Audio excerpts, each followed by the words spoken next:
दान मुसलमानों के धार्मिक कर्तव्य का एक महत्वपूर्ण पहलू है। एक अर्थ में यह अनिवार्य है और इसे ज़कात यानी भिक्षा के रूप में संदर्भित किया जाता है।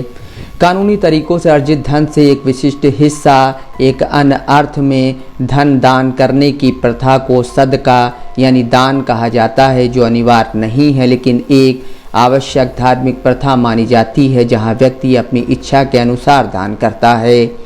दान करने का एक और पहलू है जिसे क्राउड फंडिंग या तत्काल आपदा, व्यक्तिगत उपयोग या संगठनात्मक उद्देश्य के लिए धन जुटाने के रूप में संदर्भित किया जा सकता है। आज की दुनिया में धन उगाहना एक नियमित प्रथा बन गई है, जिसके ज़रिए से व्यक्ति और आयोजक सोशल मीडिया के ज़रिए से लोगों तक पहुंचते हैं और उनके मामले की पैरवी करते हैं और वित्तीय सहायता मांगते हैं। हालांकि इस तरह की धन उगाहने वाली गतिविधियों की विश्वसनीयता और प्रामाणिकता के बारे में हमेशा सवाल होते हैं, क्योंकि कई धोखेबाज निकले हैं जो अक्सर दान किए गए धन का इस्तेमाल अवैध या अनुचित तरीकों से करते हैं।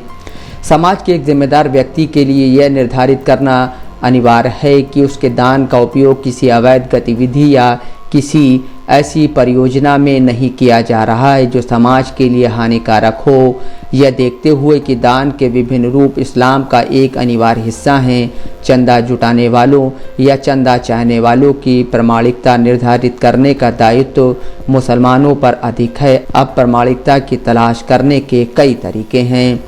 सबसे पहले और सबसे दूर यह महसूस करना चाहिए कि कौन अपनी संबद्धता राजनीतिक, सामाजिक और धार्मिक सहित दान मांग रहा है। इसके बाद यह निर्धारित किया जाना चाहिए कि यह दान राशि कहां खर्च की जा रही है, यह देखते हुए कि किसी को प्रासंगिक जानकारी प्राप्त करने का अधिकार है।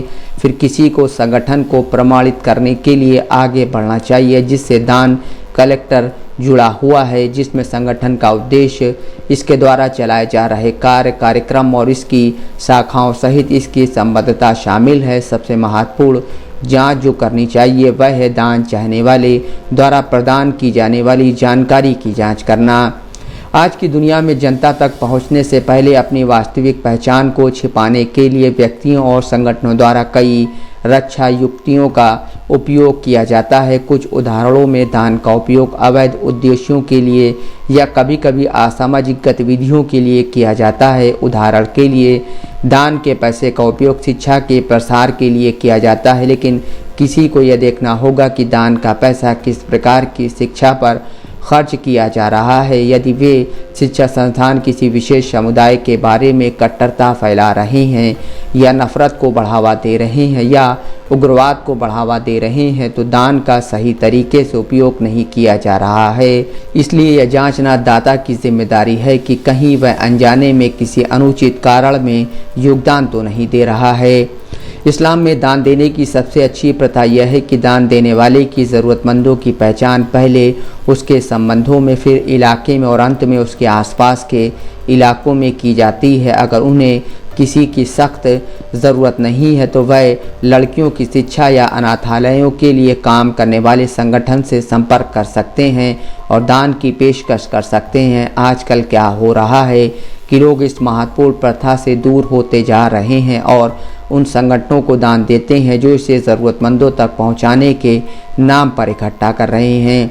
कुछ मामलों में दान की राशि बहुत अधिक होती है और गलत हाथों में चली जाती है, जो या तो अपने व्यक्तिगत हितों के लिए या किसी अन्य असामाजिक गतिविधि के लिए इसका उपयोग करते हैं। ऐसे परिदृश्य में प्रत्येक व्यक्ति को स्वयं को अनिवार्य रूप से ज़रूरतमंद और गरीब लोगों या वह संगठनों को सीधे दान देना चाहिए। सामुदायिक स्तर पर यह प्रसारित किया जाना चाहिए कि लोग गलत काम करने वालों के जाल में ना पड़ें। उन्हें इस बात से अवगत कराएं कि किसी के राशि का अवैध तरीके से उपयोग कैसे किया जा सकता है। मुसलमानों को यह सुनिश्चित करना चाहिए कि दान का उपयोग कल्याण, शिक्षा और समुदाय की भलाई के लिए किया जाए। सबसे अच्छा विकल्प अल्पसंख्यक मामलों के मंत्रालय को एकत्रित दान की पेशकश करना है, ताकि अल्पसंख्यक शैक्षणिक संस्थानों और स्वास्थ्य देखभाल संस्थानों के कल्याण सहित अल्पसंख्यकों के बड़े हित के लिए इसका उपयोग किया जा सके और अल्पसंख्यक छात्रवृत्ति और स्वास्थ्य कार्ड में योगदान दिया जा सके। Mohammad Salim, Dastak live news.